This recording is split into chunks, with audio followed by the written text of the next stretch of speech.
Hello friend, welcome to GPSC online and ई-विद्यालय। तो विद्यार्थी मित्रों, कॉम्प्यूटरना क्वेश्चन सीरीज में आगळ वधीए અને આજે ચર્ચા કરવાના છે ક્વેશ્ચન સિરીઝ 31 ની।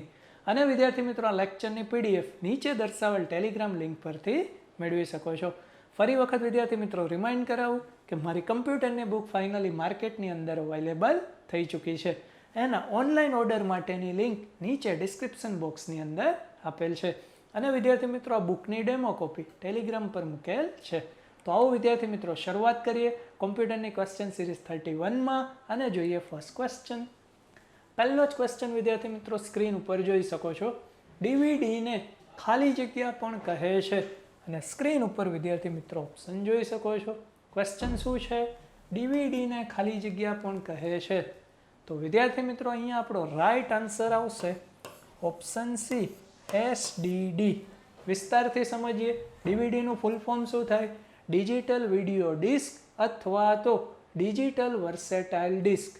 ચલો, આ ડીવીડીને બીજા કયા નામે ઓળખવામાં આવે છે? તો બીજા નામે ઓળખવામાં આવે છે એસડીડી। તો એવો ક્વેશ્ચન આવશે, એસડીડીનું ફૂલ ફોર્મ આપો। તો એસડીડીનું ફૂલ ફોર્મ છે સુપર ડેન્સિટી ડિસ્ક। તો અહીંયા આપણો રાઈટ આન્સર થશે ઓપ્શન સી। ત્યારબાદના નેક્સ્ટ ક્વેશ્ચન તરફ આગળ વધીએ। ક્વેશ્ચન નંબર 2 બહુ જ easy question. Gujarat state portal કયું છે? અને સ્ક્રીન ઉપર વિદ્યાર્થી મિત્રો ઓપ્શન જોઈ શકો છો। એનો મતલબ કે ગુજરાત સ્ટેટ પોર્ટલની વેબસાઇટની લિંક કઈ છે? તો વિદ્યાર્થી મિત્રો ગુજરાત સ્ટેટ પોર્ટલના વેબસાઇટની લિંક છે www.guratindia.government.in। તો આપણો રાઈટ આન્સર થશે ઓપ્શન સી। ઇમેજમાં જોઈ શકો છો ગુજરાત સ્ટેટ પોર્ટલ અને એના વેબસાઇટની લિંક જોઈ શકો છો guratindia.government.in। તો આપણો રાઈટ આન્સર થશે ઓપ્શન સી। ત્યારબાદના નેક્સ્ટ ક્વેશ્ચન તરફ આગળ વધીએ। ક્વેશ્ચન નંબર 3 બહુ જ ઇઝી ક્વેશ્ચન, પ્રોસેસરમાંથી પૂછાયેલો ક્વેશ્ચન। ભારતનું પ્રથમ સ્વદેશી માઇક્રો પ્રોસેસર। અને સ્ક્રીન ઉપર વિદ્યાર્થી મિત્રો ઓપ્શન જોઈ શકો છો। અગાઉની ક્વેશ્ચન સિરીઝ રિફર કરી હોય ને, ત્યાં આવો ક્વેશ્ચન હતો, ઇન્ટેલ કંપની દ્વારા શોધાયેલ સૌ પ્રથમ માઇક્રો પ્રોસેસર। તો ત્યાં રાઈટ આન્સર આપ્યો હતો ઇન્ટેલ 4004। હવે ક્વેશ્ચનની પેટર્ન ચેન્જ કરી, ભારતનું પ્રથમ સ્વદેશી માઇક્રો પ્રોસેસર। તો વિદ્યાર્થી મિત્રો રાઈટ આન્સર આવશે ઓપ્શન સી, શક્તિ, કે જે ભારતનું પ્રથમ સ્વદેશી માઇક્રો પ્રોસેસર છે। અને આ જે શક્તિ માઇક્રો પ્રોસેસર છે આઈઆઈટી મદ્રાસ દ્વારા ડેવલપ કરવામાં આવ્યું હતું। તો અહીંયા રાઈટ આન્સર થશે ઓપ્શન સી।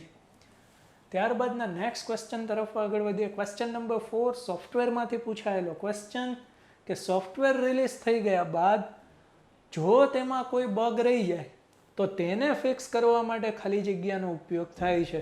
અને સ્ક્રીન ઉપર વિદ્યાર્થી મિત્રો ઓપ્શન જોઈ શકો છો। શું ક્વેશ્ચન છે? સોફ્ટવેર રિલીઝ થઈ ગયું, પછી ખબર પડી કે એમાં શું કોઈ બગ એટલે કે ભૂલ રહી ગઈ છે, તો એને ફિક્સ કરવા માટે શેનો ઉપયોગ થાય છે? તો વિદ્યાર્થી મિત્રો એના માટે પેચનો ઉપયોગ થાય છે। તો આપણો રાઈટ આન્સર આવશે ઓપ્શન ડી। કેનો ઉપયોગ થાય છે? પેચનો ઉપયોગ થાય છે, જેની મદદથી તમે બગને ફિક્સ કરી શકો છો। એક પ્રકારનો ઓબ્જેક્ટ કોડ જ હોય છે કે જેની મદદથી તમે એરર શું કરી શકો? ફિક્સ કરી શકો। તો આપણો રાઈટ આન્સર થશે ઓપ્શન ડી। ત્યારબાદના નેક્સ્ટ ક્વેશ્ચન તરફ આગળ વધીએ। ક્વેશ્ચન નંબર 5 અલ્ગોરિધમના ચિત્રાત્મક સ્વરૂપને ખાલી જગ્યા કહે છે। અને સ્ક્રીન ઉપર વિદ્યાર્થી મિત્રો ઓપ્શન જોઈ શકો છો। અગાઉની ક્વેશ્ચન સિરીઝ રિફર કરી હોય તો ત્યાં આપણે અલ્ગોરિધમની ચર્ચા કરેલી છે। અલ્ગોરિધમ શું છે? એક પ્રકારની ઇન્સ્ટ્રક્શન છે, પગથિયા છે, અને જનરલી ઇંગ્લિશ લેંગ્વેજમાં હોય અલ્ગોરિધમ। હવે થોડુંક એડવાન્સ લેવલમાં પૂછ્યું, અલ્ગોરિધમના ચિત્રાત્મક સ્વરૂપને ખાલી જગ્યા કહે છે। તો વિદ્યાર્થી મિત્રો રાઈટ આન્સર આવશે, એને ફ્લો ચાર્ટ કહેવાય। શું કહેવાય? ફ્લો ચાર્ટ કહેવાય। જે અલ્ગોરિધમ સ્ટેપ બાય સ્ટેપ હોય, સ્ટેપ 1, સ્ટેપ 2, સ્ટેપ 3 ઇંગ્લિશ લેંગ્વેજમાં જ હોય, એને આપણે સ્ટેપ બાય સ્ટેપ હોય તો એને અલ્ગોરિધમ કહેવાય। પણ અહીંયા શું છે? એનું ચિત્રાત્મક સ્વરૂપ। અલ્ગોરિધમનું શું? ચિત્રાત્મક સ્વરૂપ, જેને શું કહેવામાં આવે છે? ફ્લો ચાર્ટ કહેવામાં આવે છે। હવે વિદ્યાર્થી મિત્રો હું તમને ફ્લો ચાર્ટ થોડું બ્રીફમાં સમજાવું। જો યાદ રહે, શું કહેવા માગે છે ખબર પડે, તો યાદ રાખવાની ટ્રાય કરજો. બાકી ખાલી તમારા માટે તો ડેફિનેશન ઇનફ છે કે અલ્ગોરિધમના ચિત્રાત્મક સ્વરૂપને શું કહેવાય? ફ્લો ચાર્ટ કહેવાય. ફ્લો ચાર્ટ વિદ્યાર્થી મિત્રો આ રીતનું હોય, આવી રીતે તમે જોઈ શકો છો. હવે એમાં કઈ રીતનું હોય? સ્ટાર્ટ પછી લખેલું છે લુક ફોર લોસ્ટ આઇટમ, એટલે કે કોઈ ખોવાઈ ગયેલી આઇટમને તમે જુઓ છો. Did you find it? શું તમને મળી ગઈ? જો મળી ગઈ હોય તો તમે જોવાનું શું કરી દેશો? બંધ કરી દેશો. પણ હવે જે ડીડ યુ ફાઇન્ડ ઇટ, જો તમને મળી નથી તો પછી આગળ પાછો ક્વેશ્ચન છે ડુ યુ નીડ ઇટ? શું તમારે જરૂર છે? જો જરૂર નહીં હોય તો જોવાનું બંધ કરી દો, અને જો જરૂર હશે તો ફરી આ સ્ટેપ રિપીટ થશે. એટલે કે આ જે એક ફ્લો ચાર્ટ દર્શાવેલો છે, કોઈ એક લોસ્ટ આઇટમ થઈ ગઈ હોય એને લઈને એક ફ્લો ચાર્ટ દર્શાવેલો છે. તો આવી રીતે જે સ્ટેપ બાય સ્ટેપ હોય એની જગ્યાએ આવું ચિત્રાત્મક સ્વરૂપ હોય જેને શું કહેવામાં આવે છે? ફ્લો ચાર્ટ કહેવામાં આવે છે. તો આપણો રાઈટ આન્સર થશે ઓપ્શન ડી. ત્યારબાદના નેક્સ્ટ ક્વેશ્ચન તરફ આગળ વધીએ. ક્વેશ્ચન નંબર 6, બહુ જ ઇઝી ક્વેશ્ચન. TCP IP મોડલમાં ખાલી જગ્યા સ્તર હોય છે, અને સ્ક્રીન ઉપર વિદ્યાર્થી મિત્રો ઓપ્શન જોઈ શકો છો. અગાઉની ક્વેશ્ચન સિરીઝ રિફર કરી હોય ત્યાં ક્વેશ્ચન હતો OSI મોડલમાં કેટલા સ્તર હોય? 7 સ્તર હોય. ક્વેશ્ચન ચેન્જ થઈ ગયો, TCP IP મોડલમાં કેટલા સ્તર હોય? તો વિદ્યાર્થી મિત્રો રાઈટ આન્સર આવશે ઓપ્શન ડી, 4 સ્તર હોય છે. તો તમે અહીંયા જોઈ શકો છો TCP IP મોડલ કે જેની અંદર ટોટલ કેટલા સ્તર હોય છે? 4 સ્તર હોય છે. જ્યારે OSI મોડલની અંદર ટોટલ કેટલા સ્તર હોય છે? 7 સ્તર હોય છે. Physical layer, data layer, network layer, transport layer, session layer, presentation layer અને એપ્લિકેશન લેયર. અગાઉની ક્વેશ્ચન સિરીઝમાં શોર્ટ ટ્રિક પણ આપી હતી કઈ રીતે યાદ રાખવાનું છે. PDNTSP એ ક્રમમાં યાદ રાખવાનું છે. તો એવી રીતે અહીંયા પણ આપણે યાદ રાખવું પડશે. NITA એ રીતનું યાદ રાખી લો તો તમને ખબર પડી જાય કે TCP IP મોડેલમાં કેટલા સ્તર હોય છે? 4 સ્તર હોય છે. કયા 4 સ્તર? નેટવર્ક ઇન્ટરફેસ, ઇન્ટરનેટ, ટ્રાન્સપોર્ટ અને એપ્લિકેશન. અહીંયા 7 હતા, આ 2 ને ભેગા કરીને એક લેયર બનાવ્યું છે. અહીંયા 3 ને ભેગા કરીને એક લેયર બનાવેલું છે. તો ટોટલ ગણી લો 1, 2, 3 અને 4. તો TCP IP મોડેલમાં કેટલા સ્તર હોય છે? 4 સ્તર હોય છે. તો રાઈટ આન્સર થશે ઓપ્શન ડી. ત્યારબાદના નેક્સ્ટ ક્વેશ્ચન તરફ આગળ વધીએ.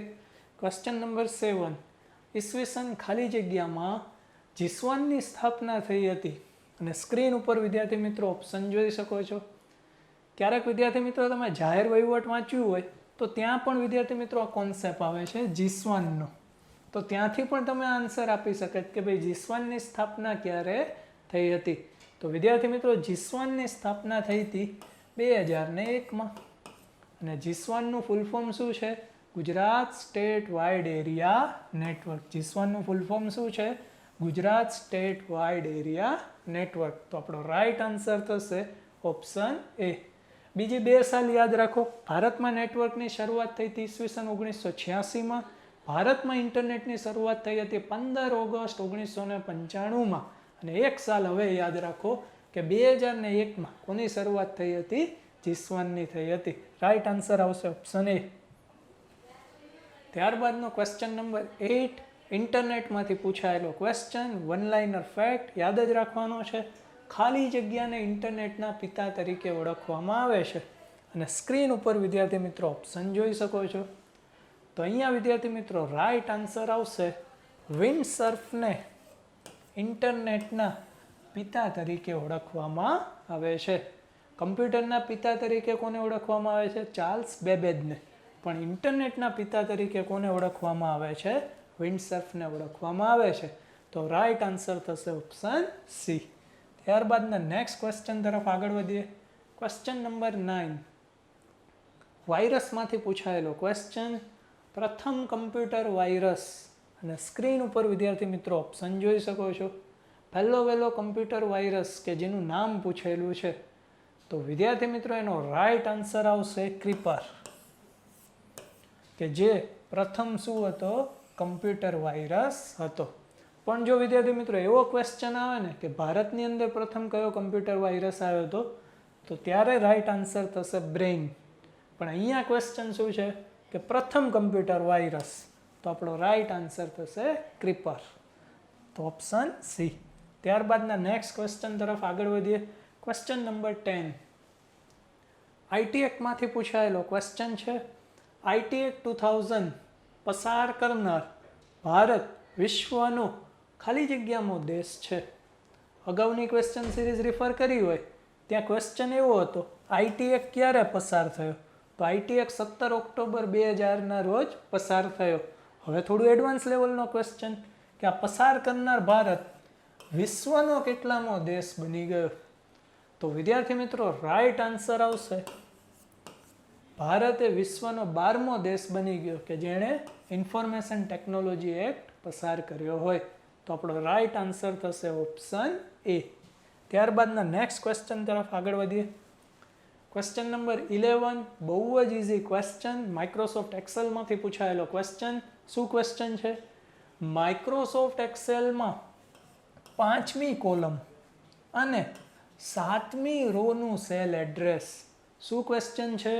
5મી કોલમ અને 7મી રો એનું સેલ એડ્રેસ પૂછેલું છે. અને સ્ક્રીન ઉપર વિદ્યાર્થી મિત્રો ઓપ્શન જોઈ શકો છો.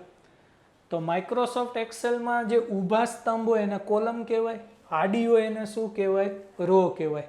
તો 5મી કોલમ એટલે એ બી સી ડી અને ઈ, તો આ 5મી કોલમ થઈ ગઈ. અને 7મી રો 1 2 3 4 5 6 7 એ બેયનું તમે ઇન્ટરસેક્શન કરો તો જવાબ શું આવશે? E7. શું આવશે? E7. એક્સેલમાં જોઈએ, અહીંયા તમે જોઈ શકો છો પહેલી કોલમ, બીજી કોલમ, ત્રીજી કોલમ, ચોથી કોલમ ને 5મી કોલમ અને 7મી રો 1 2 3 4 5 6 અને 7. ચલો બેયનું ઇન્ટરસેક્શન કરો તો આ જે સેલ એડ્રેસ છે એ છે E7 જે તમે અહીંયા જોઈ શકો છો. તો રાઈટ આન્સર થશે ઓપ્શન બી. ઘણા વિદ્યાર્થી મિત્રો ઉતાવળથી 7 અહીંયા આપ્યું છે, એ બિલકુલ ખોટું. 7મી જે રિપ્રેઝન્ટ થાય છે સેલ એડ્રેસ એમાં હંમેશા પહેલા કોલમ હોય, પછી જ શું હોય? રો હોય. એટલા માટે રાઈટ આન્સર શું થશે? Option B. ત્યારબાદના નેક્સ્ટ ક્વેશ્ચન તરફ આગળ વધીએ. ક્વેશ્ચન નંબર 12 માઇક્રોસોફ્ટ પાવર પોઈન્ટમાંથી પૂછાયેલો ક્વેશ્ચન. માઇક્રોસોફ્ટ પાવર પોઈન્ટમાં સ્લાઇડમાં નીચેનામાંથી શું ઉમેરી શકાય, એટલે કે સ્લાઇડમાં તમે શું શું ઉમેરી શકો? સ્ક્રીન ઉપર ઓપ્શન જોઈ શકો છો, અવાજ, ચિત્ર, ટાઈમ કે આપેલ તમામ. તો વિદ્યાર્થી મિત્રો રાઈટ આન્સર આવશે આપેલ તમામ. સ્લાઇડની સાથે તમે અવાજ પણ સેટ કરી શકો કે જેવી સ્લાઇડ ચેન્જ થાય અવાજ આવે.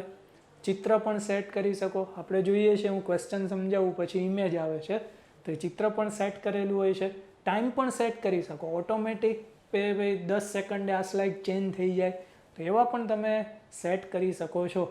તો અહીંયા અવાજ, ચિત્ર, ટાઈમ બધું સેટ કરી શકો. તો આપણો રાઈટ આન્સર થશે ઓપ્શન ડી. ત્યારબાદના નેક્સ્ટ ક્વેશ્ચન તરફ આગળ વધીએ. ક્વેશ્ચન નંબર 13 નેટવર્કમાંથી પૂછાયેલો ક્વેશ્ચન. કમ્પ્યુટરને નેટવર્ક સાથે જોડવા ખાલી જગ્યા વપરાય છે. કમ્પ્યુટરને તમારે નેટવર્ક સાથે જોડવું હોય તો એક જરૂરી છે. એ શું જરૂરી છે? તો વિદ્યાર્થી મિત્રો રાઈટ આન્સર આવશે NIC. શું જરૂરી છે? NIC, કે જેનું ફૂલ ફોર્મ છે નેટવર્ક ઇન્ટરફેસ કાર્ડ, કે જેની મદદથી કમ્પ્યુટરને તમે નેટવર્ક સાથે જોડી શકો. તો રાઈટ આન્સર થશે ઓપ્શન બી. ત્યારબાદના નેક્સ્ટ ક્વેશ્ચન તરફ આગળ વધીએ. ક્વેશ્ચન નંબર 14 માઇક્રોસોફ્ટ વર્ડ, કે એમાંથી પ્રેક્ટિકલ બેઝિક ક્વેશ્ચન પૂછાતા હોય છે. માઇક્રોસોફ્ટ વર્ડમાં ડોક્યુમેન્ટની પેજ સંખ્યા, પેરેગ્રાફ સંખ્યા, લાઇન સંખ્યા અને શબ્દ તથા અક્ષરોની સંખ્યા જાણવા ખાલી જગ્યાનો ઉપયોગ થાય છે. અને સ્ક્રીન ઉપર વિદ્યાર્થી મિત્રો તમે ઓપ્શન જોઈ શકો છો. બધું ગણવાનું છે એટલે પાછળ તો કાઉન્ટ આપેલા જ છે, પણ કયો આન્સર આવશે? રાઈટ આન્સર તમારે શોધવાનો છે કે જેની અંદર પેજની સંખ્યા, પેરેગ્રાફની સંખ્યા, લાઇનની સંખ્યા, શબ્દ તથા અક્ષરની સંખ્યા જાણી શકો કે આ ડોક્યુમેન્ટમાં આટલા અક્ષર છે, આટલા પેરેગ્રાફ છે, આટલી લાઇન છે, આટલા શબ્દો છે, બધું આવી જાય. તો એના માટે કોનો ઉપયોગ થાય? તો વિદ્યાર્થી મિત્રો રાઈટ આન્સર આવશે વર્ડ કાઉન્ટનો ઉપયોગ થાય. કેનો ઉપયોગ થાય? વર્ડ કાઉન્ટનો ઉપયોગ થાય. સમજીએ. માઇક્રોસોફ્ટ વર્ડ ઓપન કરશો, રિવ્યૂ મેનુમાં આવશો, ત્યાં અહીંયા છે ABC 1 2 3 લખ્યું ને એ વર્ડ કાઉન્ટનો ઓપ્શન છે, જેની મદદથી તમે આ કાર્ય કરી શકો.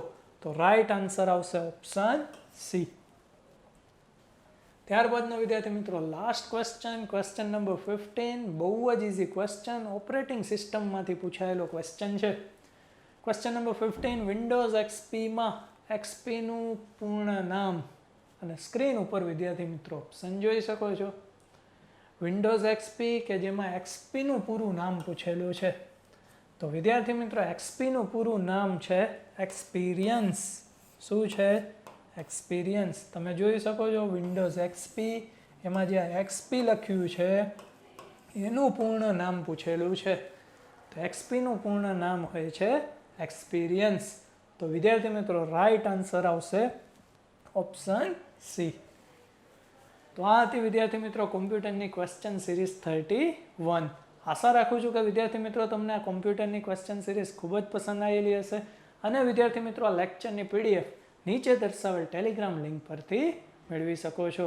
અને વિદ્યાર્થી મિત્રો આ જે ક્વેશ્ચન સિરીઝ છે આવનારી કોઈ પણ કોમ્પિટિટિવ એક્ઝામની અંદર તમને હેલ્પફુલ થશે, પણ એના જે હાવભાવ છે એ અવશ્ય મને વિદ્યાર્થી મિત્રો કોમેન્ટ બોક્સની અંદર આપો. ફરી મળીશું કોમ્પ્યુટરના નવા ક્વેશ્ચનની નવી સિરીઝ સાથે. ત્યાં સુધી જોતા રહો જીપીએસસી ઓનલાઈન. Thank you. જય હિન્દ, જય ભારત.